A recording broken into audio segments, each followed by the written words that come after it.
भरत जी चित्रकूट पहुंचने वाले हैं और इधर सीता जी को स्वप्न आता है। सीता जी अपने स्वप्न को राम जी महाराज को सुनाती हैं। इनकी चित्रकूट पहुंचने की परिस्थितियों का वर्णन करते हुए तुलसीदास जी लिखते हैं, सन्मान सुर मुनि बंद बैठे, उत्तर दिश देखत भये, नवधूर खग मृग भूर आ भागे, विकल प्रभु आश्रम गए, तुलसी उठे अब लोक कारण, काहे चित सच कित रहे, सब समाचार किरात कोलिन, आए ते अवसर कहे। देवताओं का सम्मान, पूजन और मुनियों की वंदना करके श्री रामचंद्र जी बैठ गए और उत्तर दिशा की ओर देखने लगे। आकाश में धूल छा रही है। बहुत से पक्षी और पशु व्याकुल होकर भागे हुए प्रभु के आश्रम को आ रहे हैं। तुलसीदास जी कहते हैं कि प्रभु श्री रामचंद्र जी यह देखकर उठे और सोचने लगे कि क्या कारण है। वे चित्र में आश्चर्ययुक्त हो गए। उसी समय कोल भीलों ने आकर सब समाचार कहे। सुनत सुमंगल बेन मन, प्रमोद तन पुलक भर, शरद सरोरोह नैन, तुलसी भरे स्नेह जल। तुलसीदास जी कहते हैं कि सुंदर मंगल वचन सुनते ही श्री राम जी के मन में बड़ा आनंद हुआ। शरीर में पुलकावली छा गई और शरद ऋतु के कमल के समान नेत्र प्रेमाश्रुओं से भर गए। बहुर सोच बस भेष्य वर्णु, बहुर सोच बस भेष्य रवनु, कारण कवन भरत आगवनु, एक आय अस कहा बहोरी, सैन संग चतुरंग न थोरी। सीतापति रामचंद्र जी पुनः सोच के बस में हो गए कि भरत के आने का क्या कारण है। फिर एक ने आकर ऐसा कहा कि उनके साथ में बड़ी भारी चतुरंगणी सेना भी है। सो सुन राम भा अति सोचू, इत पितु बच इत बंधु शकोचू, भरत सुबाहो समुझ मनवाही, प्रभु चित हित थिति पावत नाही। यह सुनकर श्री रामचंद्र जी को अत्यंत सोच हुआ। इधर तो पिता के वचन और उधर भाई भरत का संकोच। भरत जी के स्वभाव को मन में समझकर तो प्रभु श्री रामचंद्र जी चित्र को ठहराने के लिए कोई स्थान ही नहीं पाते। समाधान तब भाय जाने, भरत कहे मऊ साधु शयाने, लखन लख्यु प्रभु हृदय खवारू, कहत समय समनीत विचारू। तब यह जानकर समाधान हो गया कि भरत साधु और शयाने हैं तथा मेरे कहने में आज्ञाकारी हैं। लक्ष्मण जी ने देखा कि प्रभु श्री राम जी के हृदय में चिंता है तो वे समय के अनुसार अपना नीतियुक्त विचार कहने लगे।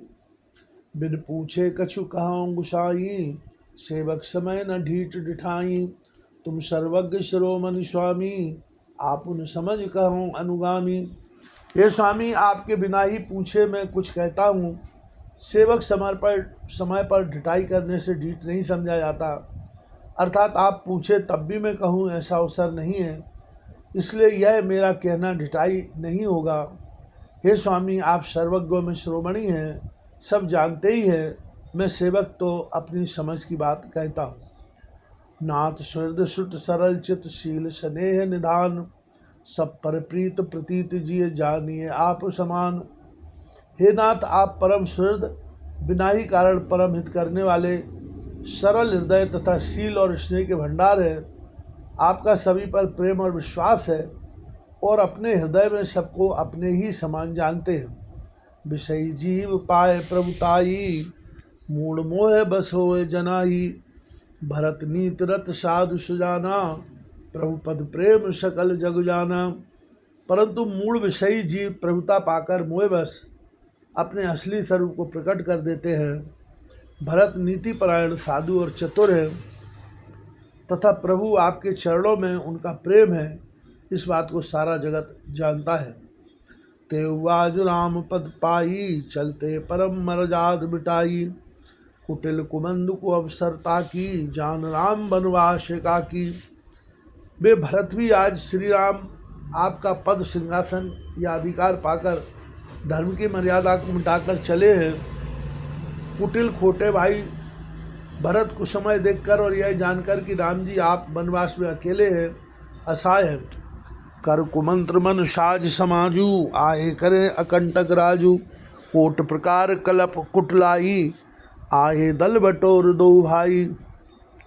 अपने मन में बुरा विचार करके समाज जोड़कर राज्य को निष्कंटक करने के लिए यहाँ आए हैं। करोड़ों अनेकों प्रकार की कुटिलताएं रचकर, सेना बटोर कर दोनों भाई आए हैं।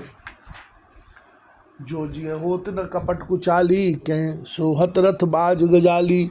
भरतैं दोष देव को जाए, जग वो राय राजपद पाए। यदि इनके हृदय में कपट और कुचाल न होती तो रथ घोड़े और हाथियों की कतार ऐसे समय किसे सुहाती है। परंतु भरत को ही व्यर्थ कौन दोष दे। राजपद पा जाने पर सारा जगत ही पागल मतवाला हो जाता है। शशि गुरु तिय गामी, न घुस चढ़े भूमि सुर जान। लोक वेदते विमुख भा, अदम न बेन समान। चंद्रमा गुरु पत्नी गामी हुआ, राजा नवस ब्राह्मणों की पालकी पर चढ़ा और राजा बेन के समान नीच तो कोई नहीं होगा जो लोक और वेद दोनों से विमुख हो गया। सहस बाहु सुरनाथ तथंकु, कहन राजमद दीन कलंकु। भरत कीन यह उचित उपाऊ, रिपुरिन रंचना राघव काऊ।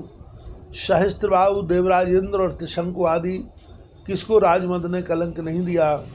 भरत ने यह उपाय उचित ही किया है, क्योंकि शत्रु और ऋण को कभी जरा भी शेष नहीं रखना चाहिए। एक कीन नहीं भरत भलाई, निद्रे राम जान असहाई। समुझ पर सोई आज विषेखी, समर सरोष राम मुख पेखी। हाँ, भरत ने एक बात अच्छी नहीं की, जो राम जी आपको असहाय जानकर उसका निरादर किया। पर आज संग्राम में श्री राम जी आपका क्रोधपूर्ण मुख देखकर यह बात भी उनकी समझ में विशेष रूप से आ जाएगी, अर्थात इस निरादर का फल भी वे अच्छी तरह पा जाएंगे। इतना कहत नीति रस भूला, रन रस विपट बिटपु पुलक विस्फूला। प्रभु पद बंद शीस रज राखी, बोले सत्य सहज बल भाखी। इतना कहते ही लक्ष्मण जी नीति रस भूल गए और युद्ध रस रूपी वृक्ष पुलकावली के बहाने से फूल उठा, अर्थात नीति की बात कहते कहते उनके शरीर में वीर रस छा गया। वे प्रभु श्री रामचंद्र जी के चरणों की वंदना करके चरण रज को सिर पर रखकर सच्चा और स्वाभाविक बल कहते हुए बोले, अनुचित नाथ न मानव मोरा, भरत हमें उपचार न थोरा। कहे लग सही रही है मन मारे, नाथ साथ धनु हाथ हमारे। हे नाथ, मेरा कहना अनुचित न मानिएगा। भरत ने हमें कम नहीं प्रचारा है, हमारे साथ कम छेड़छाड़ नहीं की है। आखिर तक कहाँ तक सहा जाए और मन मारे रहा जाए, जब स्वामी हमारे साथ हैं और धनुष हमारे हाथ में है। क्षत्रिय जाति रघुकुल जन्म, राम अनुग जग जान। लातहूँ मारे चढ़त सिर, नीच की धूर समान। क्षत्रिय जाति रघुकुल में जन्म और फिर मैं श्री राम जी आपका अनुगामी सेवक हूँ, यह जानता हूँ। फिर भला कैसे सहा जाए। धूल के समान नीच कौन है, परंतु वह भी लात मारने पर सिर ही चढ़ती है। उठकर जोर रजाय सुमांगा, मनहु वीर रस सोवत जागा। बांध जटा सिर कस कटिभा था, साज सरास अनुसायक हाथा। यूँ कहकर लक्ष्मण जी ने उठकर हाथ जोड़कर आज्ञा मांगी, मानो वीर रस सोते से जाग उठाओ। सिर पर जटा बांधकर कमर में तरकस कस लिया और धनुष को सजकर तथा बाण को हाथ में लेकर कहा, आज राम सेवक जस ले हूँ, भरतैं समर सिखा बंदे हूँ।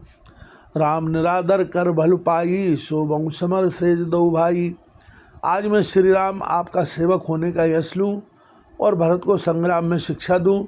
श्री रामचंद्र जी आपके निरादर का फल पाकर दोनों भाई भरत शत्रुघ्न रणसैया पर शोभें। आई बना भल सकल समाजू, प्रकट करो ऋष पाछिल आजू। जिम कर निकर दलय मृगराजू, ले लपट लवा जिम बाजू। श्री सद्गुरुदेव भगवान की जय।